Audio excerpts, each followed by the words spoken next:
चलिए अब स्टार्ट करते हैं अर्थ को। और अर्थ में सबसे पहले हम लोग पढ़ने वाले हैं जो डिफरेंट मोशंस होते हैं अर्थ के वो। तो बेसिकली 3 मोशंस अर्थ के होते हैं, एक तो ट्रांसलेशन मोशन, एक होता है रोटेशन और एक रिवोल्यूशन। इसमें जो रोटेशन और रिवोल्यूशन है उसके कारण मेनली जो फिनोमेना हमें नॉर्मल जिंदगी में दिखाई देती है वो नजर आती है। ठीक है, बाकी जो डिफरेंट मोशंस है वो हमें नजर नहीं आते हैं, और ऐसा क्यों है वो भी हम लोग देख लेते हैं। ठीक है, तो सबसे पहले आते हैं ट्रांसलेशन मोशन। तो ये अगर क्यों होता है इसको देखते हैं। तो according to big bang theory, जो हमारा यूनिवर्स फॉर्म हुआ है वो एक बहुत ही बड़े एक्सप्लोजन से फॉर्म हुआ है। ठीक है, जो कि अराउंड 14-15 बिलियन ईयर्स अगो पहले हुआ था। और उस एक्सप्लोजन के बाद जितने भी ऑब्जेक्ट बने यूनिवर्स के क्रिएट हुए वो कंटिन्यूसली अपने सेंटर के से दूर जा रहे हैं। ठीक है, यानी यूनिवर्स कंटिन्यूसली एक्सपैंड हो रहा है और जितने भी ऑब्जेक्ट हैं वो एक बहुत ही हाई स्पीड से अपने सेंटर से दूर जा रहे हैं। ठीक है, तो इसे हम लोग एक कंसिडर करते हैं एक एग्जांपल से, एक बलून से, कि सपोज एक बलून छोटा है और उस पर 3 पॉइंट है, 3 डिफरेंट पॉइंट्स है, जो ये रेड पॉइंट्स आप देख रहे हैं। ठीक है, तो सपोज टाइम के साथ ये बलून इन्फ्लेट करता है और इन्फ्लेट करने के बाद ये बलून बड़ा हो जाता है, तो ये जो डिफरेंट पॉइंट्स है ये आपस में एक दूसरे से दूर हो जाएंगे। तो इसी मोशन को हम बात कर रहे हैं। जब यूनिवर्स एक्सपैंड हो रहा है तो सारे ऑब्जेक्ट्स एक दूसरे से दूर जा रहे हैं।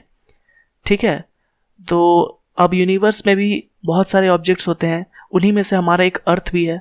ठीक है, तो वो भी कंटिन्यूसली सेंटर ऑफ यूनिवर्स से दूर जा रहा है, पर हमें ये उतना एविडेंटली नजर नहीं आता। ऐसा क्यों? क्योंकि अर्थ के साथ साथ जो डिफरेंट सोलर सिस्टम के प्लैनेट्स हैं, इवन हमारा मिल्की वे गैलेक्सी, वो सारे एक ही दिशा में दूर जा रहे हैं। यूनिवर्स इतना बड़ा है कि ये काफी छोटा पड़ता है। ठीक है, तो रिलेटिव मोशन इनके बीच में नहीं होता है। तो चलिए इसे समझने के लिए हम अपना पहले मिल्की वे गैलेक्सी को ड्रॉ कर लेते हैं। ठीक है, तो सपोज ये मिल्की वे गैलेक्सी, और मिल्की वे गैलेक्सी में कई मिलियन जितने भी स्टार्स हैं वो बना लेते हैं। देखिए इतने सारे स्टार्स हैं मान लीजिए। ठीक है, और सपोज इस पॉइंट पे हमारा सोलर सिस्टम है। ठीक है, तो सब ये जो डिफरेंट सोलर सिस्टम हर स्टार के अराउंड होगा, वो सारे सोलर सिस्टम मिल्की वे गैलेक्सी में एक डायरेक्शन में रिवॉल्व कर रहे हैं। ठीक है, तो ये भी एक मोशन होगा अर्थ का। ठीक है, लेकिन क्योंकि पूरा सोलर सिस्टम ही रिवॉल्व कर रहा है मिल्की वे गैलेक्सी में, इसलिए हमें ये पता नहीं चलता है। ठीक है, तो हम जब अर्थ से मिल्की वे को देखते हैं तो वो इस तरह नजर आता है। तो हमें मिल्की वे का कौन सा पार्ट नजर आता है? तो अगर हम यहाँ पे हैं तो हमें मिल्की वे का एक सेकेंड एंड नजर आता है। ठीक है, तो ये एंड जो है वो विजिबल टू अर्थ होता है।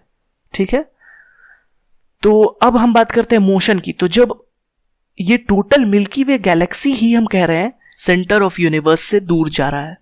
ठीक है, मिल्की वे गैलेक्सी समझिए एक छोटा सा पॉइंट है इस टोटल यूनिवर्स में। तो ये टोटल मिल्की वे गैलेक्सी ही जब यूनिवर्स के सेंटर से दूर जा रहा है तो इसके जो डिफरेंट स्टार्स हैं फिर डिफरेंट सोलर सिस्टम्स है वो भी एक पर्टिकुलर डायरेक्शन में जा रहे हैं। तो इसलिए रिलेटिव मोशन हमें नजर नहीं आता है। ठीक है, जितने भी विजिबल स्टार्स हैं वो सारे के सारे स्टार्स हम कह सकते हैं एक ही डायरेक्शन में मूव कर रहे हैं, इसलिए रिलेटिव मोशन बहुत ही नेग्लिजिबल है। ठीक है, तो ये था ट्रांसलेशन मोशन। ठीक है, जिसमें एक तरह से जो डिफरेंट गैलेक्सीज हैं G1, G2, G3, G4 सभी एक तरह से हम कह सकते हैं सेंटर ऑफ यूनिवर्स से दूर जा रहे हैं। ठीक है, और इसी में इस अर्थ भी एक पार्ट है, इसलिए वो भी ट्रांसलेशन मोशन को बिलोंग करता है। ठीक है, तो ये बस समझाने के लिए था। इससे कोई नेचुरल फिनोमेना हमें नजर नहीं आती है, बहुत ही माइन्यूटली आप ऑब्जर्व करेंगे तो कोई आप इस पे स्टडी कर सकते हैं।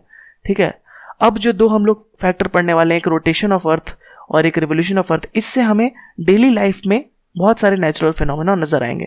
ठीक है, तो रोटेशन ऑफ अर्थ के कारण जो मेन फिनोमेना अर्थ अकर होता है वो है डे और नाइट का। ठीक है, दिन और रात जो होता है वो रोटेशन ऑफ अर्थ के कारण होता है। तो चलिए अब देख लेते हैं अर्थ का जो सोलर सिस्टम है उसका सोलर प्लेन को देख लेते हैं। सबसे पहले क्या होता है, तो अगर हम सन और अर्थ को ड्रॉ करें तो इसका जो ऑर्बिट जिस प्लेन पे लाई करेगा वो होगा ऑर्बिटल प्लेन। ठीक है, तो सपोज अगर हम टॉप व्यू देखें तो ये जो प्लेन होगा, ठीक है, जिस प्लेन पे अर्थ का ऑर्बिट लाई करता है तो ये ऑर्बिटल प्लेन होगा। ठीक है, अगर साइड व्यू से देखें तो वो इस तरह से फ्लैट होगा। ठीक है, तो ऑर्बिटल प्लेन मैं क्यों समझा रहा हूं अब आपको पता चलेगा कि ऑर्बिटल प्लेन से मतलब होता क्या है सर।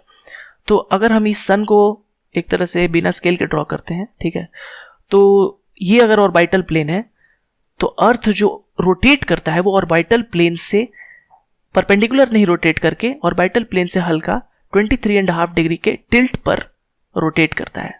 ठीक है, और इस टिल्ट के कारण कई सारे नेचुरल फिनोमेना अकर होंगे। ठीक है, जो कि हम पढ़ेंगे बाद में। ठीक है, ये जो अर्थ रोटेट करेगा ये 23.5 अपने नॉर्मल जो एक्सिस उससे टिल्टेड है, या फिर हम कह सकते हैं 66.5 डिग्री ऑर्बिटल प्लेन से ये टिल्टेड है, ठीक है।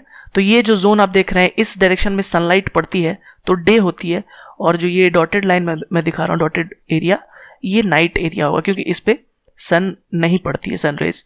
तो जब अर्थ रोटेट करता है, ठीक है, तो अर्थ रोटेट करता है वेस्ट टू ईस्ट यानी एंटी क्लॉकवाइज डायरेक्शन में, तो इसके कारण जो भी डिफरेंट जोन्स है वहां पे डे और नाइट होता है, ठीक है। तो आपको ये याद रखना है कि अर्थ किस डायरेक्शन में रोटेट करता है, वेस्ट टू ईस्ट यानी एंटी क्लॉकवाइज डायरेक्शन, ठीक है। तो डे और नाइट किसके कारण होता है, रोटेशन ऑफ अर्थ के कारण। तो चलिए अब हम लोग स्टार्ट करते हैं जो सेकंड इंपॉर्टेंट मोशन है, वो है revolution of earth around the sun. तो हमें पता है कि अर्थ जो है वो सन के अराउंड बाकी प्लैनेट्स की तरह ही रिवॉल्व करता है, ठीक है, चक्कर लगाता है, और इसे लगाने में, कंप्लीट करने में पूरे 1 साल लगता है, ठीक है।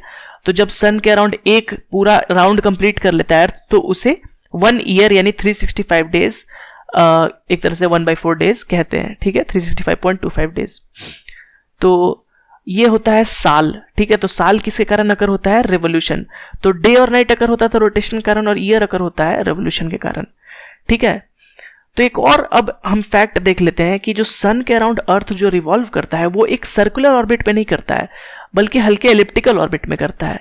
तो इससे क्या होता है, किसी किसी पॉइंट पे अर्थ जो है सन के ज्यादा पास होता है, और उस पॉइंट को कहते हैं पेरीहीलियन, ठीक है, और किसी किसी पॉइंट में अर्थ से जो सन है वो मैक्सिमम दूरी पे रहता है, तो उस पॉइंट को कहते हैं एपहीलियन, ठीक है। अभी आप ये 2 टर्म को याद कर ले, ठीक है। इन 2 टर्म का नाम, एपहीलियन में farthest point of earth from sun, और पेरीहीलियन में सबसे पास जब अर्थ सन के होता है उस पॉइंट को कहते हैं, ठीक है।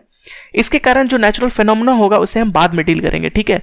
सीजन्स जो होता है वो इनके कारण नहीं होता है, ये आप याद रखिएगा कि जो पेरीहीलियन और एपहीलियन, ऐसा नहीं कि पेरीहीलियन के टाइम में समर हो जाएगा और एपहीलियन के टाइम विंटर, क्योंकि वो उससे क्या असर पड़ेगा हम बाद में देखेंगे। सीजन्स किस कारण से होता है वो हम अभी देख लेते हैं, ठीक है। तो सीजन होने का 2 बहुत ही इंपॉर्टेंट फैक्टर है, एक तो रेवोल्यूशन होना कि जो अर्थ सन के अराउंड घूम रहा है, ठीक है, और दूसरा टिल्टिंग ऑफ एक्सिस। अगर अर्थ का एक्सिस टिल्टेड नहीं होता तो मौसम नहीं होते, ठीक है, प्लेनेट पे हर जोन पे अपना अपना मौसम सिर्फ होता, ठीक है। तो ऐसा कैसे सीजन्स होता है इसे हम देख लेते हैं। तो सपोज अर्थ के हम लोग 4 टाइम ऑफ ईयर को, 4 पोजीशन को हम ड्रॉ कर लेते हैं, ठीक है। तो सबसे फर्स्ट पोजीशन पे हम देख रहे हैं जो सन का डायरेक्ट रेज है वो सदर्न हेमिस्फीयर पे पड़ रहा है, यानी अर्थ के जो नीचे वाले भाग है, ठीक है, इक्वेटर के जो नीचे का पार्ट है उस पे सन के डायरेक्ट रेज पड़ रहे हैं, ठीक है। तो अगर सन के डायरेक्ट रेज पड़ेंगे तो वहां पे कौन सा मौसम होगा, ऑब्वियसली समर, ठीक है। सन का डायरेक्ट रेज जब पड़ेगा तो वहां समर होगा, और सन का जब स्लांटिंग रेज पड़ेगा तो वहां पे विंटर होगा, ठीक है। अब ठीक 1 साल बाद जब घूम के 1 साल नहीं, आधा साल बाद जब घूम के अर्थ इस पोजीशन पे आ जाएगा, तो यहां पे हम देख रहे हैं नॉर्दर्न हेमिस्फीयर पे सन के डायरेक्ट रेज पड़ रहे हैं, ठीक है। तो नॉर्दर्न हेमिस्फीयर में अब हो जाएगा समर, ठीक है। इसीलिए हमने ध्यान दिया होगा कि जब नॉर्दर्न हेमिस्फीयर में समर होता है तो सदर्न हेमिस्फीयर में विंटर होता है, और ठीक उसका उल्टा, यानी जब अमेरिका में समर होता है, इंडिया में समर होता है, तो ऑस्ट्रेलिया में विंटर होता है, ठीक है।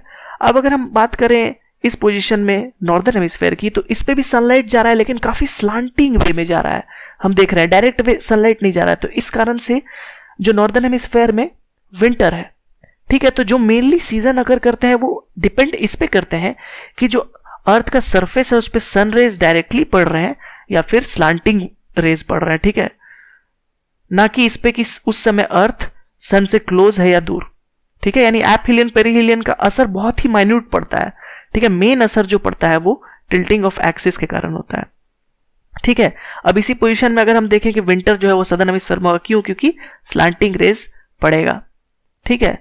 बाकी 2 पोजीशन जो हम देख रहे हैं, ये पोजीशन में जो है नॉर्दर्न और सदर्न हेमिस्फीयर दोनों पे बराबर सन रेज पड़ते हैं, ठीक है। तो इसलिए ये 2 जो होते हैं वो ऑटम और समर को डिनोट करते हैं, ठीक है। ये स्प्रिंग और ऑटम को डिनोट करते हैं, ठीक है। तो स्प्रिंग और ऑटम में जो सन रेज हैं वो बराबर पड़ते हैं नॉर्दर्न और सदर्न हेमिस्फीयर पे, ठीक है। तो ये तो हो गया हमारा डिफरेंट सीजन्स किस कारण से होते हैं, ठीक है, ये आप समझ गए। इसमें 2 मेन फैक्टर्स हैं, और जो पहला मेन फैक्टर है वो क्या है कि ये रिवोल्यूशन ऑफ अर्थ, ठीक है। रिवोल्यूशन अगर ना हो, अर्थ घूमे ही नहीं सन के अराउंड, तो सीजन होने की सवाल ही नहीं उठेगी। और दूसरा जो मेन फैक्टर है वो है टिल्टिंग ऑफ अर्थ एक्सिस। अगर अर्थ का एक्सिस टिल्टेड ना हो तो सीजन्स नहीं होंगे, ठीक है।